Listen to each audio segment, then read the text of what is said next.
হর হর মহাদেব ভক্তরা। তো আমরা কেদারনাথে এসে এগুলো কি নাভি কুষ্টি বলে একটা জিনিস পাওয়া যায়, এগুলো অরিজিনাল নয়, কোনোদিন কেদারনাথ এলে এগুলো কেউ কিনবে না, বোকা হয়ে গেছি পুরো একদম নকলি মাল। ঠিক আছে, আমরা যখন কিনি তখন হাতে ঘষছিল, খুব সেন্ট বেরোচ্ছিল। এখন এখানে অনেক দূর পথে চলে আসার পর হাতে ঘষে টেস্ট করছি, দেখছি আর কোনো কাজ হচ্ছে না। তারপর আমরা এটাকে ভাঙলাম, ভেঙে দেখছি যে ভেতর থেকে কাঠের গুঁড়ো বেরিয়ে এসছে, কাঠের গুঁড়ো বেরিয়ে এসছে। ঠিক আছে, এইগুলো দেখলে কোনোদিন কিনবে না, তোমাকে অনেক রেট বলবে, তুমি রেট কমালে তোমাকে দিয়েও দেবে কম রেটে। ঠিক আছে, কিন্তু ভুল করে নেবে না, এগুলো কোনো কাজের নয়, ফালতু। এই যে আমরা এত আবার তোমাদের সামনে ভাঙছি, দেখতে হবে।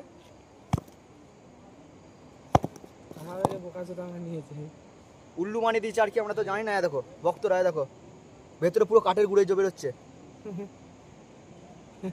কোনো জায়গায় কম দামের এগুলো কোনোদিন কম দামের হয় না, আমরা তো জানতাম না, নিয়ে নিয়েছি ভুলবশত, ভেবেছিলাম কম দামের হয়তো পেয়ে গেছি এসব জায়গায়, কিন্তু এই যে বোকা বেনে গেছি সেটা আমরা জানি না।